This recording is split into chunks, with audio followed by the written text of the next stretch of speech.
Hey friends, I'm Marilyn from tarotclarity.com, and last night I was happy to see on my feed that Masha dropped her latest card in her series, Top Tarot Trumps, and the most recent Triumph card that she's on right now is the Sun card. So I thought that would be a wonderful thing to do this morning, and a nice optimistic way to start this week. So let me flip the camera and I'll show you my choices. Now I apologize in advance because I have to get all these in. I have to have my tripod at the very edge of the table. So I have a feeling it's going to fall in. So I apologize for this. Okay, from left to right, I kind of have them in the earliest to latest order. However, these two decks may be, I don't know which really came first. They came around the same time. The first Sun card, and not from my most preferred or anything like that. I'm just doing it chronologically for now. But one of my favorite older cards for the Sun. I popped it from Marco Benedetti's personal Visconti deck. Now he does offer a few options for the Sun card, but this is the one that I like. You know, sometimes you just need to see the sun, you know? Sometimes you just have to feel its warmth and just feel that it's, you know, there for you, you know? And this one kind of does for me, you know, for the older decks. He's floating on a cloud. He might be floating on cloud 9, you know? Clearly a reference to Apollo, the god Apollo. But I think a person who saw this probably would probably feel good. And it makes me feel, I mean, aside from the dismembered head, I can imagine being in this period of time and seeing this card and responding to it in a good way. I just added a deck. Another card that I've chosen is also a deck published by Marco Benedetti. And this is the Minchiati Florentine. And, you know, this card, you see the sun right off the bat. He's a happy sun, you know. And there's a budding romance there, or it could be a romance that's been well established and they're just having a moment under the sun. You know, it's just, and they don't even have to be lovers. They could be, you know, very good friends or siblings or some. Well, they look kind of romantic, so I guess we'll scratch off the siblings, you know. But it could, you know, I mean, sometimes, you know, a young man might talk to a mother. She doesn't look that old, though. Well, you know what I'm saying. I'm thinking it could be platonic love as well as, romantic love. That's all I'm trying to say in an awkward way. But love feels good, you know.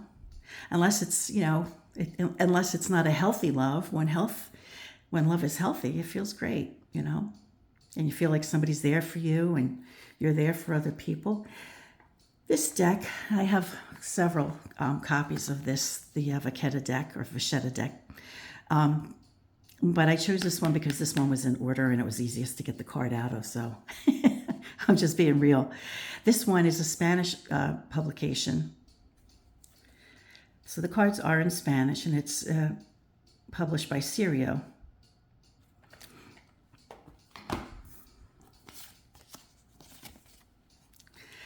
I mean, here we go. Yeah, right? It's playing a fiddle.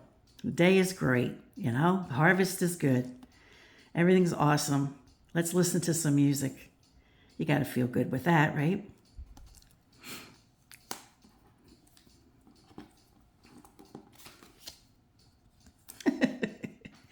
Well, this one's just playful. It's maybe not one of my favorites, but it's playful. I've been showing this deck a few times. This is another one that we're coming to soon.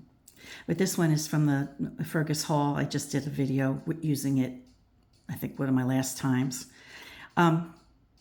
And the sun, you know, the sun is in your face. And when you see this card, you know it's the sun. But he's got a little bit of he's got a look to him, right? So it might just be that this is as optimistic as you know, this deck could bear to be. You know, how sincere is it? But you know, it's the Sun card, so it's got the attributes. It's just in this one particular deck that has an overtone of some, you know, sinister, it's a little scary component to it. I mean, it's not, but it's just got a little bit of that. The next card, I think that really feels good, is this card by Usi. This was the Pagan Otherworlds, I think.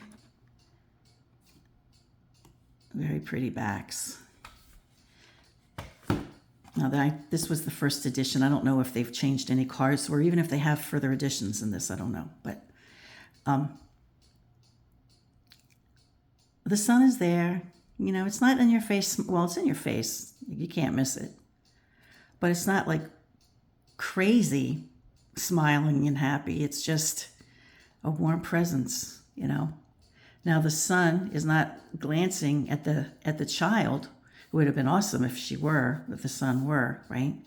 Because the sun would be shining literally on that child, or being blessed, you know.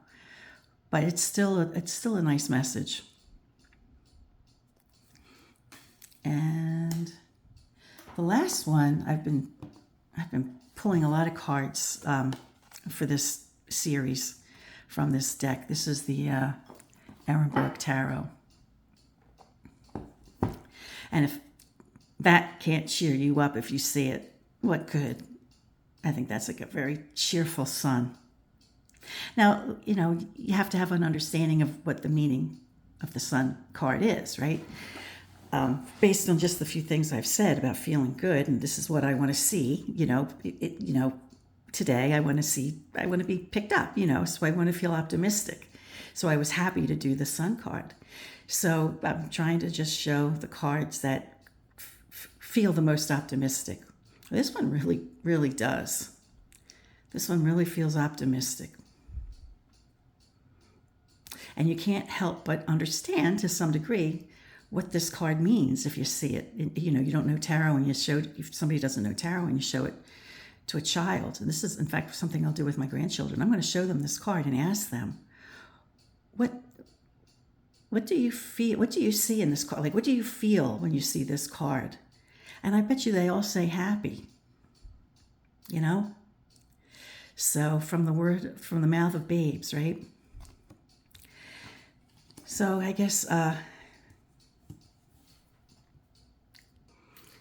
so I know this wasn't a thrilling video, but I hope you enjoyed seeing some of the sun cards that I chose for the series, Top Tarot Trumps.